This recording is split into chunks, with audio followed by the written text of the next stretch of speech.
Apa kabar semua? Senang sekali saya Rini Ayu Ningtyas dapat menjumpai Anda kembali dalam program kesayangan kita, Dokterku.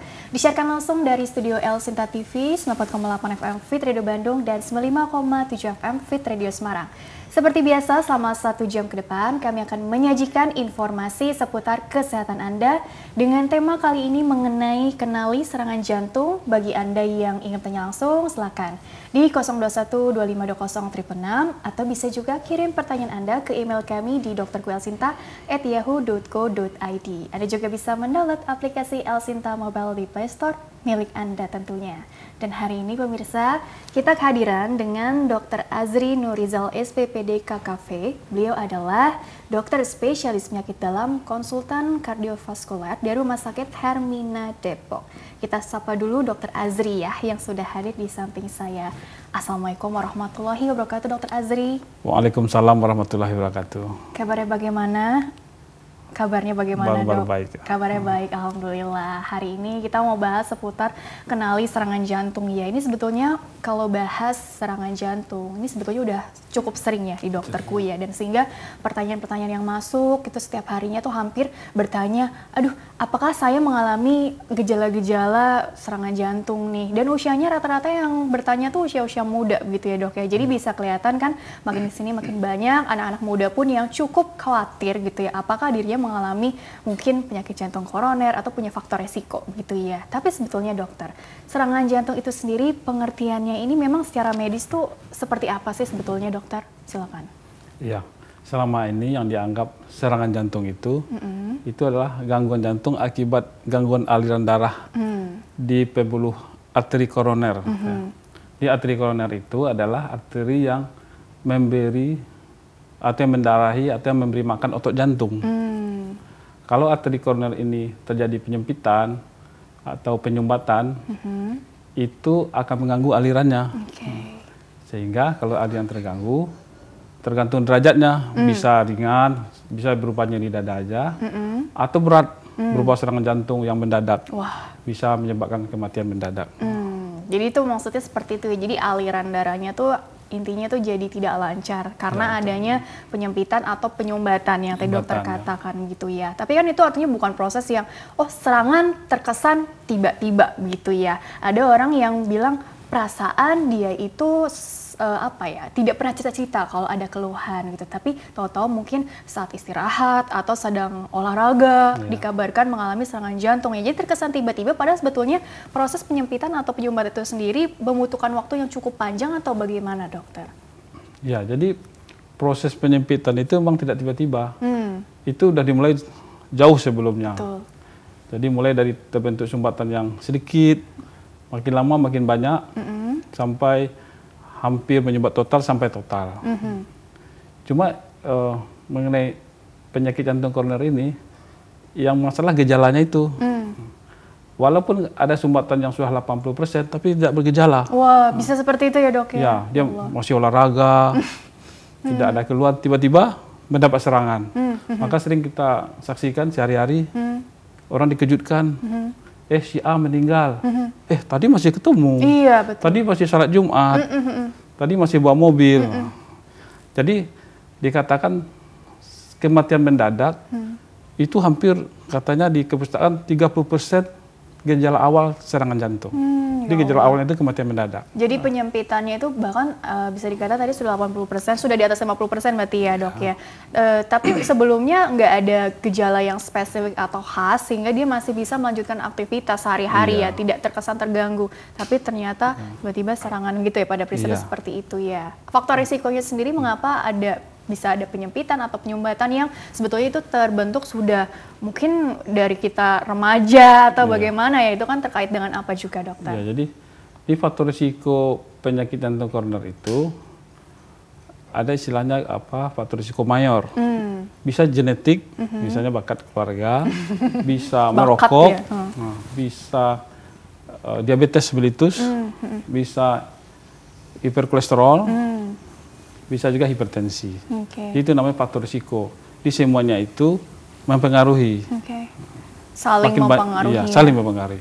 Makin banyak faktor risiko, makin besar risiko terkena penyakit jantung koroner. Iya, karena kalau dulu kan dibilang oh ini serangan jantung tuh lebih banyak dialami oleh usia-usia yang memang katakanlah agak lanjut gitu ya. Tapi makin kesini kan usia 30-an awal gitu ya, itu juga beberapa juga dikabarkan mengalami serangan jantung juga begitu ya dok ya. Mungkin dilihat dari faktor resiko yang tadi dokter sampaikan ya dok ya.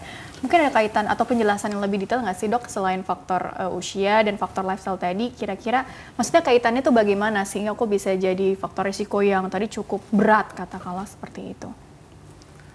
Iya, memang kadang-kadang ada orang mengalami penyakit jantung koroner udah usia udah tua, ada yang masih muda.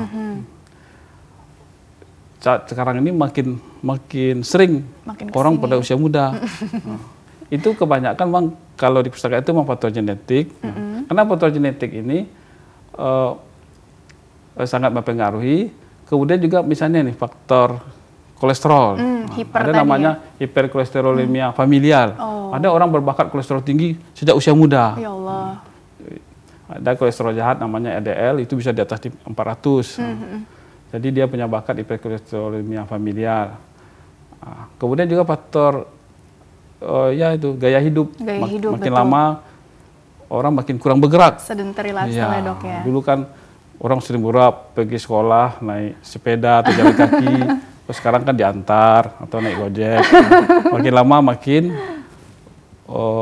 kurang gerak. Iya, makin kurang gerak ya. Jadi artinya nggak seimbang ya dok ya antara mungkin pola yang masuk gitu ya, pola makannya, terus juga dengan pola aktivitasnya begitu ya dok ya. Jadi makin kesini makin yang usia-usia muda juga dikabarkan juga mengalami masalah tersebut begitu ya dok ya.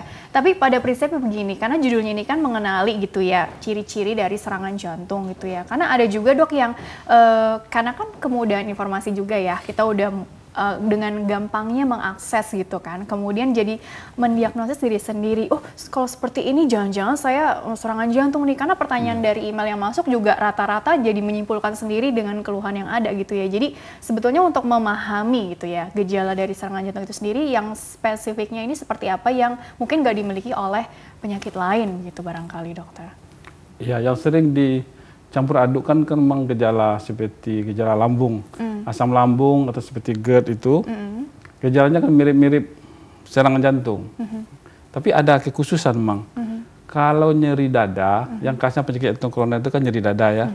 Nyeri dada oleh karena penyakit jantung koroner, itu biasanya dicetuskan oleh aktivitas. Misalnya gini, kalau pasien bercerita, saya nyeri dada dok, nyeri dadanya gimana? Kalau naik tangga nyeri, saya berhenti sebentar. Nah, itu lebih khas ke jantung. Nyerinya gimana? Nyerinya lagi duduk nyeri, lagi istirahat nyeri. Kalau olahraga hilang. Nah, itu mungkin bukan jantung. Itu mungkin gangguan asam lambung misalnya. Oke, atau mungkin sebelumnya habis konsumsi apa gitu ya? Ada kaitannya kalau untuk gejala asam lambung. Misalnya telat makan kayak atau apa gitu. Ya itu bisa juga, mungkin dia mau makan yang asam-asam sehingga lambungnya nggak tahan kan. Tapi pada prinsipnya berarti kalau yang untuk mengenali gejala serangan jantung sebelumnya udah ada artinya trigger yang jelas ya dok ya. Artinya tadi, oh aku jalan sebentar aja kok rasanya seperti apa orang bilang ngos-ngosan atau nyap-nyapan gitu ya. Betul. Atau naik tangga tadi. Jadi untuk aktivitas yang sebetulnya bagi sebagian orang normal ini biasa aja gitu. Tapi buat dia udah kewalahan jantungnya bekerja yang sebegitu hebatnya atau sebegitu kerasnya begitu ya dok ya? Iya betul. Kadang-kadang memang bukan nyeri, sesak juga bisa. Sesak tuh ekivalen dengan nyeri dada. Jadi pada orang tertentu aktivitas misalnya naik tangga busway itu nggak apa-apa. Padahal dia udah di tengah tangga dia istirahat. Nah itu patut kita curigai. Jadi harus perlu jeda dulu sebentar baru bisa melanjutkan aktivitas lagi gitu ya dok ya. Terus kemudian juga nyerinya itu spesifik bisa ditunjuk nggak sih dok? Artinya oh di sebelah sini atau di sebelah mana? Terus juga apakah lokal aja atau mungkin bisa sampai ke mana gitu arahnya? Jadi nyeri dada itu memang bisa beberapa tempat lokasinya. Pada umumnya nggak bisa ditunjuk. Bisa nyeri di dada kiri, bisa di dada tengah, bisa menjalar ke rahang, ke leher, bisa juga ke punggung. Itu bisa sampai sebegitu hebatnya ya dok ya? Bisa, ya. Tergantung orang, ada yang nyerinya lebih ke arah lambung misalnya, sehingga disangkanya asam lambung. Sebenarnya itu tergantung pembuluh arteri mana yang kena. Oh, jadi ada tergantung lokasi mana yang kena juga gitu ya. Kan pembuluh darah jantung itu ada 3. Nanti mau dibahas lagi setelah jeda dulu deh ya dok ya. Baiklah pemirsa, jangan kemana-mana, tetaplah bersama kami. Kami akan kembali sesaat lagi.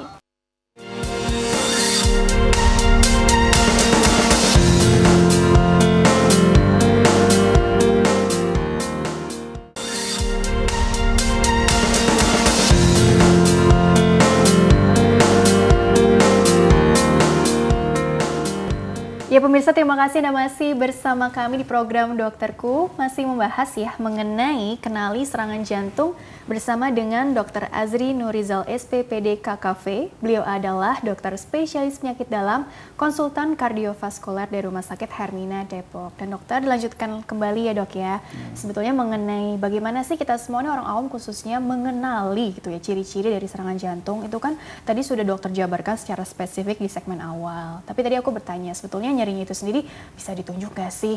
Atau mungkin nyerinya ini memang bisa di mana, bisa kemana-mana terkesannya. Tuh tadi dokter katakan sebenarnya itu tergantung dari lokasi dari arteri, pembuluh arteri koroner mana yang terkena kan. Nah ini ada slide ya dok ya, yang bisa ditampilkan terlebih dulu, bisa dokter Azri jelaskan lebih detail lagi. Ini jadi maksud dari gambar ini apa ya dok ya? Silakan dokter. Ya, jadi gambar ini memberi informasi ke masyarakat bahwa serangan jantung itu atau nyeri akibat jantung koroner itu lokasinya bisa bermacam-macam. Ya, bisa di belakang tulang dada, bisa menjalar ke leher, atau bisa juga ke rahang, bisa ke bahu dan lengan kiri, bisa juga di daerah seperti daerah dekat lambung, sehingga sering dikira sakit mah. Bisa juga ke punggung.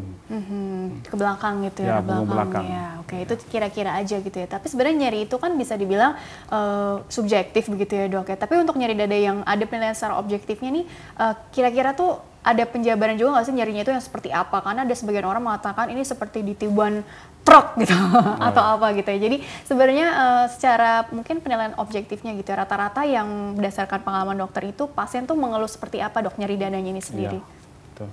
Jadi nyerinya itu bisa perasaan tidak enak di dada, bisa nyeri seperti rasa terbakar, bisa nyeri seperti dihimpit benda berat, bisa juga seperti diremas. Jadi memang macam-macam. Macam-macam gitu ya. Bahkan tadi kalau sensasi terbakar itu jadi mirip-mirip seperti GERD juga dong ya. Makanya tadi Disa juga bagus juga tuh ada penjelasan. Makanya sering disangka juga sakit yang berkaitan dengan mah lah atau apa gitu ya. Makanya perlu dilihat-lihat juga. Tapi sebenarnya untuk ciri-ciri serangan jantung berarti berlangsung berapa lama sih dok? Artinya apakah berapa menit sehingga ketika orang keluhannya udah sangat hebat pasti ya akan langsung lari ke IGD juga sih, karena kan nggak mau ambil resiko juga itu dokter. Ya, pada penyakit jantung koroner yang masih ringan itu nyerinya sebentar saja. Nah, misalnya dipukus lebih saat di aktivitas, saat aktivitas misalnya naik tangga dia nyeri, kemudian dia istirahat hilang. Nah, itu masih ringan. Kalau meningkat lagi ke penyakit jantung koroner yang berat, itu nyerinya tidak hilang-hilang, menetap lebih 20 menit. Ya Allah. Nah, ini kita anggap lebih berat. Kalau tidak hilang-hilang atau harus segera ke rumah sakit.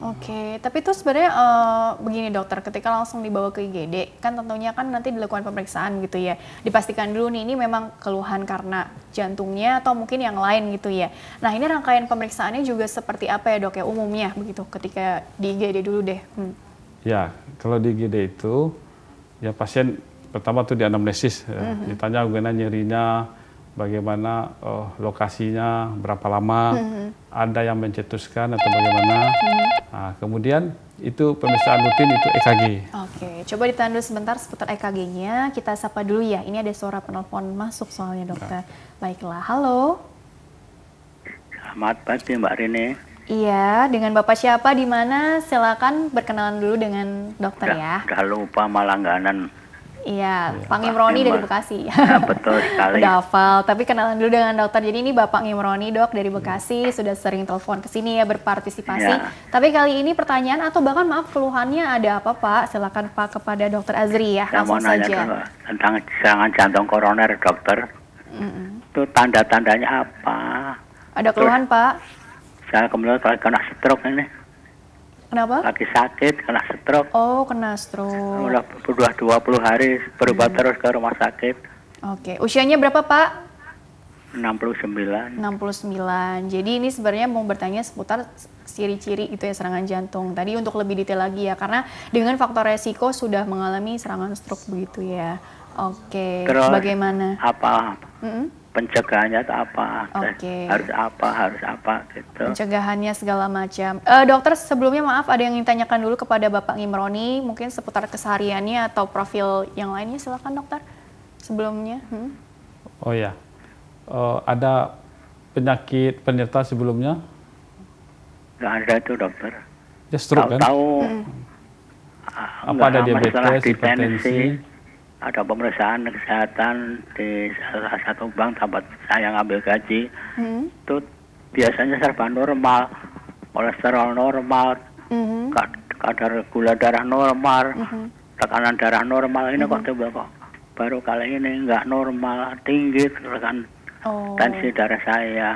Nggak lama setelah itu terus. Oke, baik. Sebelumnya ini rutin melakukan pemeriksaan, gula darah normal, tensi normal, intinya normal lah. Tapi baru kali ini nih mengalami tadi tensi tinggi dan ada serangan stroke begitu ya. Dikit-dikit lumpuh tangan saya. Di tangan dulu pertama kali itu. Dikit-dikit lama-lama jadi bukit. Gitu. Oke, sulit digerakkan begitu ya. Oke, usianya 69 ya, terus, Bapak Ngimroni. Ya harus yang dicegah apa? Apa yang bisa apa? Oke, dikendalikan faktor resikonya, pencegahan supaya nggak mengalami serangan jantung gitu ya. Atau Terus mungkin kalau kondisi emosional segala macam ya juga. Kalau sering marah, harus bagaimana juga. Oke. Apakah itu juga jadi penyebab jantung koroner gitu dokter? Terima kasih. Saya tunggu jawabannya. Saya tutup ya Mbak. Iya, penyebab jantung koroner. Oke, baik silakan Dokter Azri untuk Bapak Ngimroni dilihat dari tadi ceritanya yang cukup panjang. Jadi bagaimana? Sebelumnya kita juga turut prihatin ya Pak ya seputar stroke-nya ini. Jadi kita dengarkan langsung dulu deh sekarang tanggapan dari dokter untuk Bapak Ngimroni ya dari Bekasi. Silakan dokter. Ya, yang Bapak Ngimroni ini dia punya faktor risiko hipertensi ya, walaupun baru dikenal katanya. Iya. Udah baru dikenal langsung kena stroke ya. Yang jelas untuk mencegah jangan sampai jadi serangan jantung, tekanan darahnya itu harus dinormalkan. Jadi harus minum obat rutin dan obat-obat untuk stroke-nya juga harus diminum rutin. Jadi dengan menormalkan tekanan darah kita harapkan tidak menjadi ke arah penyakit jantung koroner. Jadi memang solusinya ini yang bisa dikatakan untuk sementara ini dengan rutin konsumsi obat gitu ya dok ya. Obat hipertensinya untuk mengendalikan tekanan darahnya, terus juga obat satu lagi tadi obat untuk stroke-nya sendiri ya, supaya di maintenance gitu ya, ibaratnya seperti itu. Mungkin untuk selebihnya lagi bisa konsul kemana lagi ya dok ya untuk follow up juga kondisi stroke-nya juga ataupun supaya mengetahui nih apakah maaf ada penyumbatan atau enggak dengan faktor resiko hipertensi itu sendiri. Ini untuk bicara jangka panjang ya dok ya, saran-saran aja sih sebetulnya. Oke, jadi sarannya Bapak Ngimroni ini kita harus periksa EKG-nya, periksa faktor lipidnya, nah, kalau perlu kita lakukan ekokardiografi. Apakah hipertensinya ini sudah mempengaruhi ke jantungnya? Karena biasanya hipertensi yang lama akan menyebabkan penebalan dinding-dinding otot jantung. Penebalan dinding-dinding otot jantung gitu ya. Oke, kurang lebih seperti itu ya Pak Ngimroni ya. Semoga lebih cepat membaik ya kondisinya ya. Oke, disapa dulu lagi ya penelpon selanjutnya dokter. Halo, dengan siapa? Di mana? Silakan. Halo, selamat pagi. Iya, dengan Pak siapa Pak? Dengan Bapak Eka di Serang. Baik, ingin bertanya apa Pak kepada dokter? Silakan Bapak Eka dari Saya ingin Serang. nanya dok, kalau kita kena serangan jantung itu yang dirasakan itu seperti apa dok? Tubuh kita itu rasanya gimana gitu?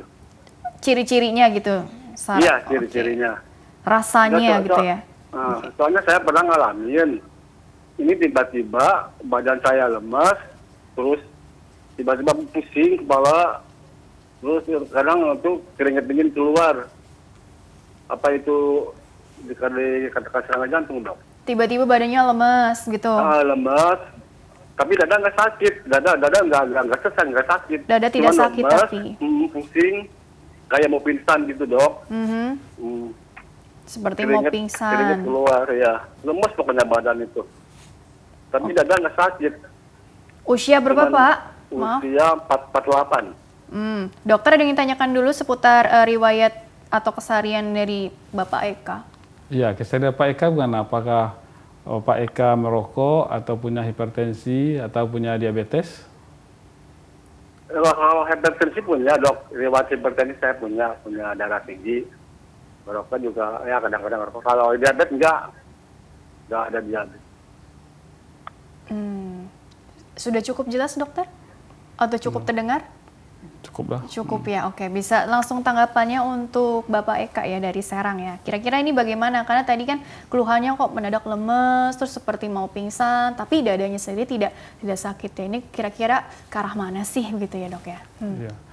Tiba-tiba lemas, rasa mau pingsan, tapi dada sesak nggak ada, nyeri dada tidak ada. Ya kemungkinan mau bukan jantung. Ya. Mungkin faktor penyakit lain. Oke, jadi harus dievaluasi lebih lanjut. Mungkin sarannya lebih ke medical check up gitu Medical ya. Tapi kalau ya. untuk masalah jantung sih nampaknya sih enggak ya, Dok ya. Tidak. Karena tadi juga Pak Imroni juga bertanya sebetulnya kalau untuk penyakit jantung koroner itu penyebabnya terus juga rasa-rasanya juga seperti apa. Tadi Pak Eka juga nanya seperti itu. Mungkin lebih ditekankan lagi nih, Dok. Nyeri dada yang spesifiknya seperti apa, terus kemudian juga terasa berkeringat dingin atau enggak gitu ya. Jadi biar lebih dapat gambaran supaya kita juga bantu apa ya, jadi lebih mengenal diri kita sendiri juga sih, dokter. Iya, jadi dada pada penyakit jantung koroner ini lokasinya seperti yang kita sebutkan tadi, ya rata-rata kan di dada, bisa juga di belakang, dan biasanya memang disertai keringat dingin, dan biasanya pasien disertai rasa cemas, dan di dadanya ini itu tidak bisa ditunjuk dengan jari. Biasanya yang serangan jantung seperti itu. Spesifik seperti itu ya. Jadi untuk memastikannya memang tadi kan dokter katakan kan ada pemeriksaan banyak ya, Dok ya. Artinya tadi EKG tadi itu kita baru mau bahas EKG terus terputus gitu ya. Jadi EKG ini sendiri fungsinya itu untuk apa, dan mungkin ada pemeriksaan yang lainnya juga, Dok, yang lebih katakan lebih naik lagi tingkatannya sesuai dengan hasil pada saat itu sih. Kira-kira bagaimana, Dok? Ya, pertama kita EKG. Kalau di EKG-nya ini sudah ketangkap nih, kelainannya ini betul nih serangan jantung. Nah, itu udah bisa kita lakukan terapi atau intervensi khusus untuk penyakit jantung koroner. Nah, bisa juga kalau belum jelas kita periksa laboratorium, itu namanya pemeriksaan enzim jantung. Nah, bisa enzim jantung seperti troponin T atau CKMB. Kalau dia enzimnya meningkat, berarti itu sudah makin menguatkan lagi mau pasien ini betul serangan jantung. Makin dikuatkan lagi begitu ya, Dok ya. EKG, pemeriksaan enzim jantung, atau mungkin yang untuk mengetahui sumbatan atau enggaknya ini dengan kateterisasi begitu ya, Dok. Itu ada yang bagaimana lagi tuh, Dokter? Ya. Jadi dengan adanya EKG yang khas, enzim yang meningkat dan nyeri dada yang khas, itu sudah meyakinkan kita bang ada serangan jantung. Kemudian untuk mengetahui sumbatannya itu di mana, dan untuk melakukan terapi sumbatannya itu dibuka lagi, nah, itu mau dilakukan intervensi kateterisasi jantung. Kan ini letaknya di mana, sumbatannya berapa persen gitu ya, Dok ya. Tadi dokter memberi contoh 80% gitu ya. Sebetulnya ambang normalnya ini berapa? Artinya kalau di bawah itu kalau masih segini tidak perlu tindakan yang lebih serius lagi lah, tapi cukup dengan mungkin pengendalian faktor resikonya aja atau bagaimana, Dok? Oh ya, jadi kalau yang normal itu memang tidak ada sumbatan sama sekali, mulus ya. Maunya gitu ya, maunya. Tapi yang dilakukan pemasangan, katakanlah pemasangan stent, itu sumbatannya itu yang lebih 70%. Lebih dari 70? Ya. Kalau cuma 30-50 kita obatin aja. Mengobatin jangka lama. Oke, apalagi tadi faktor resikonya apa, misalnya hipertensi, obatnya ini konsumsi rutin gitu ya, atau mungkin faktor penyerta lainnya itu yang dikendalikan begitu ya, Dok ya. Ya, jadi faktor risikonya betul-betul kita dilakukan secara optimal. Betul, menyeluruh begitu ya. Baik, sekarang kita masuk pertanyaan dari email dulu ya, karena tadi sudah masuk ke pertanyaan dari penelpon, sekarang gilirannya penanya dari email nih. Jadi bagi pemirsa yang ingin bertanya via email, silakan kirim saja pertanyaan ke email kami di drkuelsinta@yahoo.co.id nih. Formatnya di bawah ini, nama, usia Anda atau usia pasien yang ditanyakan, serta tempat tinggalnya. Pertanyaan pertama ini dari Bapak Handi, 56 tahun, dokter, usianya dari Cikarang ya. Cikarang. Dokter, saya kadang-kadang suka sesek nafas. Itu terjadi di waktu mau tidur, sesak nafas mau tidur ya. Kebayang ya dok ya nggak nyamannya seperti apa. Apakah itu bisa dipengaruhi karena saya selalu pakai 2 bantal di kepala kalau mau tidur? Apakah ada hubungannya dokter? Oke, pernah 2 kali saya juga cek EKG, sudah periksa berarti ya. Kata dokter jantung saya bagus kok, nggak ada masalah. Yang mau saya tanyakan, kenapa bisa sesak nafas? Terima kasih. Apakah ini ada kaitannya ke resiko penyakit jantung atau mungkin kita singkirkan dulu penyakit atau organ-organ yang karena organ yang lain gitu loh dokter. Jadi bagaimana ini saran untuk Bapak Handi, usianya 56 tahun dari Cikarang. Silakan. Ya, Pak Handi ini kalau mau tidur dia merasa sesak napas, suka tidur 2 bantal. Memang salah satu tanda-tanda gagal jantung itu pasien memang kalau berbaring dia merasa lebih sesak, dan dia biasanya memang suka bantalnya lebih tinggi, karena kalau tanpa bantal lebih sesak. Tapi Pak Andi ini tadi udah di EKG katanya normal. Iya. Nampaknya kita perlu pemeriksaan lebih lanjut, mungkin perlu di ekokardiografi. Oh, bedanya apa itu dokter? Ya, kalau ekokardiografi ini adalah sebenarnya sama dengan USG, tapi yang di USG adalah jantungnya. Nanti kita lihat kemampuan jantungnya bagaimana. Jadi untuk Pak Hendy ini kita belum bisa memutuskan ini betul jantung apa bukan.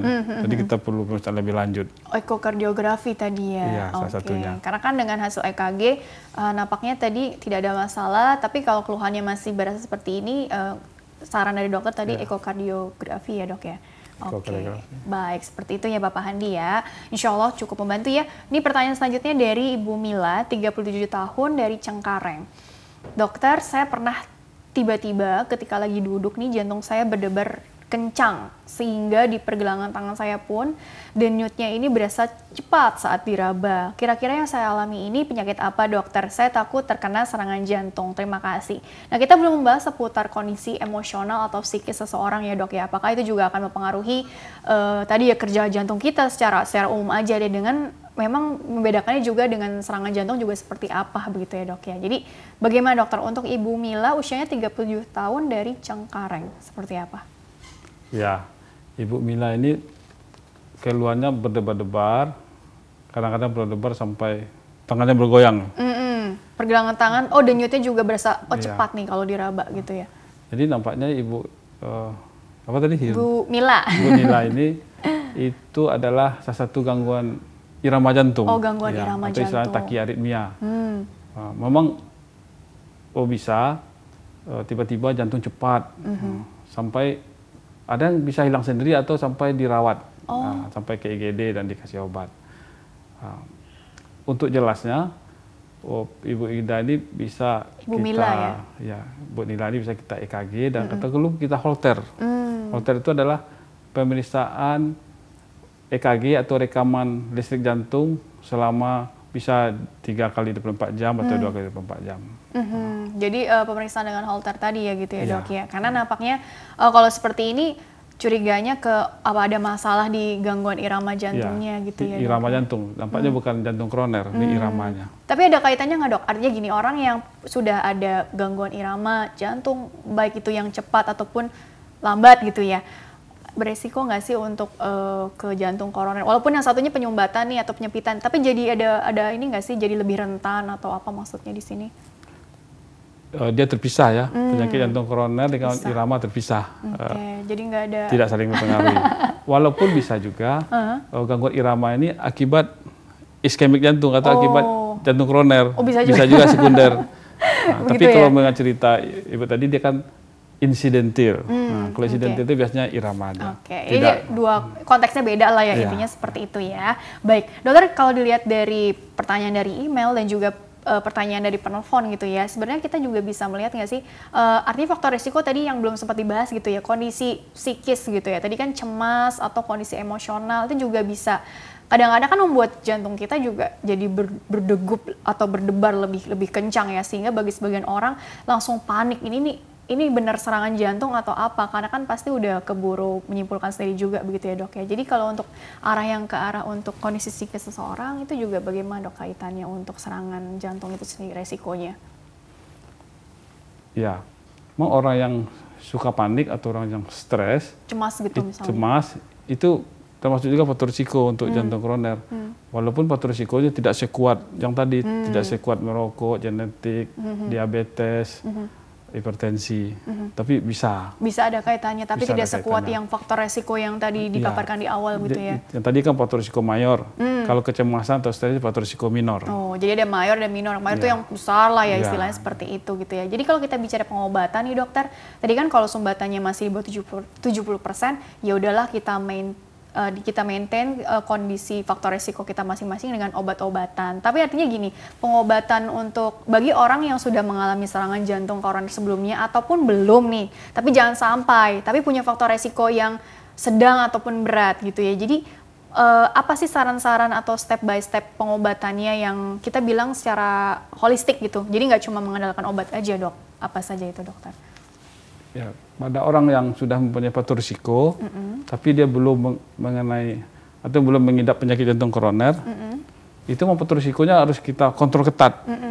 Dikontrol ketat faktor risiko. Kalau faktor risiko tadi seperti merokok, ya di stop aja rokoknya. Kalau hipertensi, ya diobati hipertensinya. Kalau kolesterol tinggi, diobat kolesterolnya. Kalau diabetes juga diobati. Kalau yang faktor risiko yang tadi itu harus pakai obatan. Sedangkan yang tanpa obatan itu olahraga. Ya, olahraga teratur, cukup 5 kali seminggu, masing-masingnya 30 menit. 5 kali tuh seminggu. Ya, cukup 30 menit misalnya jogging, treadmill, itu udah cukup. Oh, jogging treadmill artinya bukan yang high impact ya dok ya? Ya, artinya yang aerobik, misalnya yang berenang, lari, jogging, lari treadmill, santai lah ya, iya. jogging, treadmill gitu. Itu paling nggak 30 menit, 5 Ini kali. minimal. Oh iya, minimal 30 menit, terus ya, 5 kali dalam seminggu, 5 kali seminggu. begitu ya. Terus selain olahraga juga, tadi kan ya kalau memang perlu obat ya perlu obat gitu ya. Untuk pola konsumsi, kan pertanyaan orang-orang secara umum kan makanan apa yang perlu saya pantang, cegah gitu ya. Atau yang perlu saya kurang-kurangi gitu ya dari makanan. Terus juga mungkin kondisi lemak saya bagaimana, artinya dia ini termasuk yang overweight atau obesitas. Nah itu juga program dietnya juga yang berkaitan untuk mencegah resiko serangan jantung juga bagaimana ya dok ya? Ya, konsumsinya banyak makanan sehat, banyak sayur, banyak buah yang mengandung banyak kolesterol dihindari. Atau yang tinggi garam tuh ya untuk yang hipertensi. Ya, garamnya tidak boleh berlebihan. Atau yang tinggi gula ya, atau indeks glikemiknya ini Ya, tinggi gula ya. juga. Ini yang untuk yang penyakit penyerta DM tadi begitu ya dok ya. Oke, jadi pola makannya betul-betul dijaga, terus juga tadi pola istirahat yang cukupnya juga, aktivitas fisiknya jangan terlalu pasif segala macam gitu ya dok ya. Kemudian juga dijaga berat badannya segala macam juga ya dok ya. Dan faktor resiko yang lainnya juga diperhatikan. Karena begini dokter, mengapa sih ini perlu sekali ditekankan, walaupun mungkin bosan kali ya orang didengar yang seperti ini gitu ya, karena ya udah tahu, tapi kan menjalankannya itu sulit gitu ya dok ya. Jadi kenapa ini perlu ditekankan terus? Karena kita perlu tahu juga nih komplikasi dari penyakit jantung koroner lah, karena kita kan bahasnya penyakit jantung koroner. Itu komplikasinya di ujung ini seperti apa? Dokter sempat sebut juga tadi gagal jantung lah gitu ya, untuk menjawab pertanyaan dari email ya kalau tidak salah tadi ya. Jadi komplikasinya memang nih bagaimana sih jangka panjangnya dokter, tahapan demi tahapan dari fungsi jantung kita sendiri lama-lama jadi seperti apa itu? Ya, jadi kalau ada orang serangan jantung, komplikasi yang ditakutkan kan kematian. Ya. Tapi kalau pasien itu selamat, artinya dia bisa survive, selamat di serangan jantung, kadang-kadang otot jantungnya masih bagus. Kalau cepat tertanggulangi, otot jantungnya masih bagus, artinya pompa jantungnya masih cukup kuat, sehingga dia tidak mengalami keluhan apa-apa. Tapi kebanyakan, apalagi yang penanganannya terlambat, itu sebagian otot jantung udah ada yang nekrosis, artinya ada yang mati otot jantung, sehingga pompanya berkurang. Nah, itu sehari-hari dia akan mengeluhkan sesak napas. Sesak napas ini bisa ringan, bisa sesak napas kalau aktivitas. Kalau yang berat, sesak napas saat istirahat. Saat istirahat pun dia udah sesak. Ya Allah. Jadi yang itu akan mengurangi kualitas hidupnya. Quality of life-nya udah pasti ya dok ya. Oke, jadi komplikasinya tadi ada istilahnya nekrosis gitu ya dok ya. Mati nih si otot jantung yang tidak didarahin itu akan rusak sampai dia mengalami mati ototnya. Jadi kalau udah mati nggak bisa kembali normal lagi ya dok ya? Nggak bisa kembali normal lagi. Jadi pada daerah yang dikena itu dia tidak memompa dia, tidak bergerak. Oke, begitu ya. Jadi aduh, bisa kebayang lah ya komplikasinya sejauh apa sehingga tadi perlu maintenance-nya yang betul-betul diperhatikan gitu ya dok ya. Oke dokter, kita jeda dulu sebentar, nanti lanjutkan kembali di segmen terakhir sekaligus kesimpulan dari dokter ya. Baiklah pemirsa, jangan kemana-mana, tetaplah bersama kami. Kami akan kembali sesaat lagi.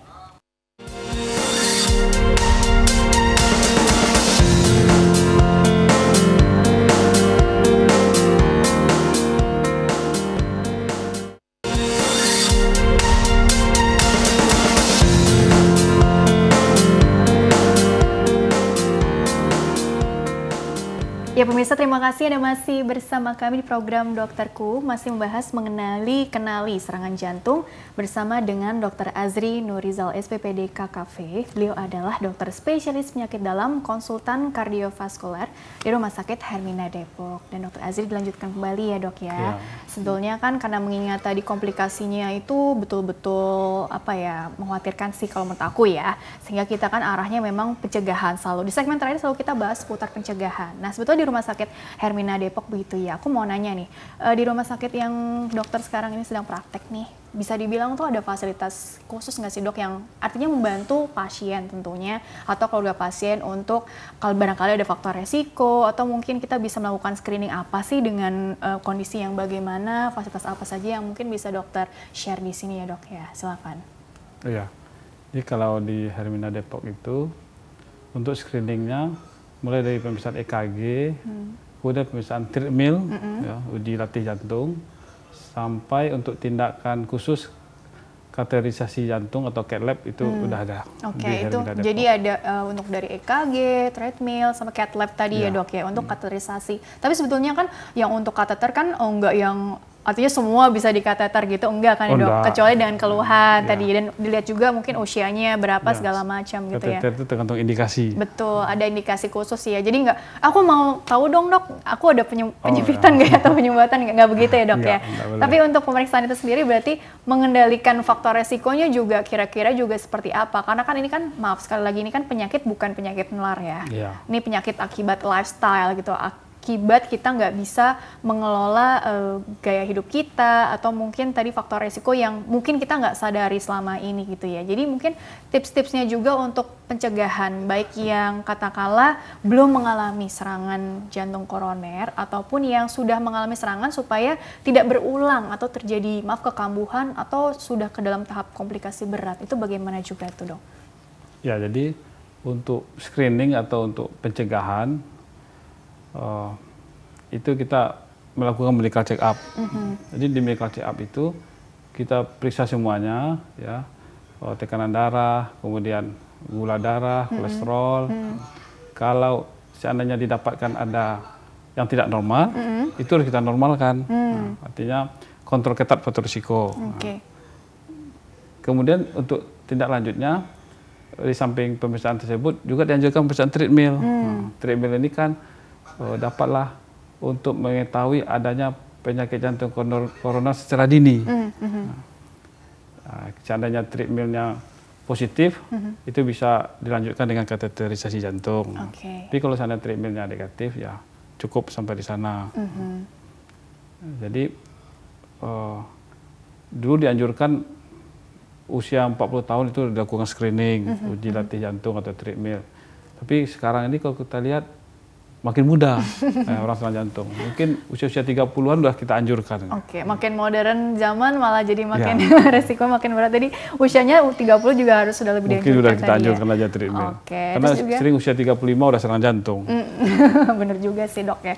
Artinya ini juga cukup miris juga sih fakta seperti itu ya. Tapi pada prinsip gini, sebelum ke kesimpulan, jadi kan tadi aku melihatnya lebih ke menjaga keseimbangan ya dok ya. Artinya keseimbangan dalam artian faktor risiko apa yang kita punya, terus aktivitas kita sehari-hari bagaimana, dikelola juga stresnya. Mungkin dokter ada tips khusus nggak sih yang biasanya dokter bisa share kepada pasien supaya tidak terlampau cemas juga atau terlampau ketat juga dalam menjalankan diet, karena itu kan juga pengobatannya jadi nggak enjoy ya, tapi malah jadi beban yang malah takutnya malah jadi membuat jantungnya ini jadi lebih cepat atau lebih kencang, lebih lebih berat gitu bekerjanya. Jadi bagaimana itu dokter? Ya, karena kalau pasien stres yang berkepanjangan itu tidak baik juga untuk jantung. Sehingga memang pasien diharapkan juga lebih santai.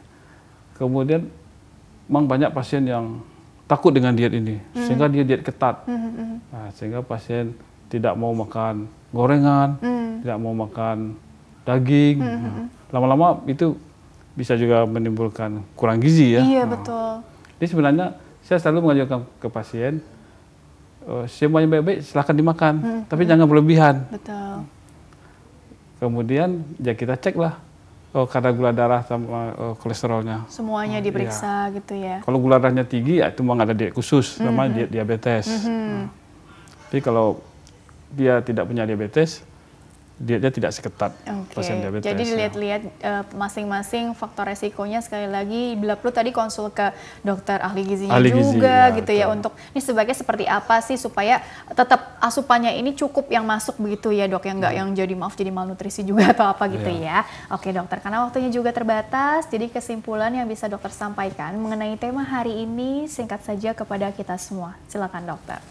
Ya, jadi penyakit jantung koroner itu adalah serangan jantung itu adalah akibat gangguan aliran darah ke otot jantung yang disebabkan oleh penyempitan pembuluh darah koroner. Gejalanya yang khas itu kan nyeri dada. Kemudian kalau seandainya memang ada nyeri dada, diharapkan cepat mengambil tindakan untuk pemeriksaan ke fasilitas kesehatan. Betul, jangan ditunda-tunda ya. Bisa ke IGD atau menemui dokternya sendiri, dokter keluarga. Kemudian jika seandainya ditemukan faktor risikonya harus dikontrol ketat. Betul. Kemudian hindari stres. Kemudian jika memang sudah mengalami penyakit jantung koroner, itu harus mengkonsumsi obat-obat secara rutin. Oke, begitu ya. Dan pasti tadi jangan tunda-tunda pengobatan. Kalaupun memang harus berobat sampai benar-benar bagus lah ya hasilnya. Terus kemudian juga jangan takut dengan hasilnya terus berhenti di tengah jalan pengobatannya, nggak begitu juga ya dok ya. Iya, mengetahui sejak dini itu lebih baik. Betul. Memang banyak masyarakat kita takut ke dokter. Kenapa takut? Takut ketahuan. Jadi jangan seperti itu juga gitu ya dok ya. Oke dokter, terima kasih telah berbagi ilmunya. Insya Allah membawa banyak manfaat untuk orang banyak ya dok ya. Iya, baiklah. Dan pemirsa, terima kasih juga Anda telah mengikuti program ini. Saya Rini Ayuning Tias beserta seluruh tugas mohon undur diri dari hadapan Anda. Terima kasih dan sampai jumpa.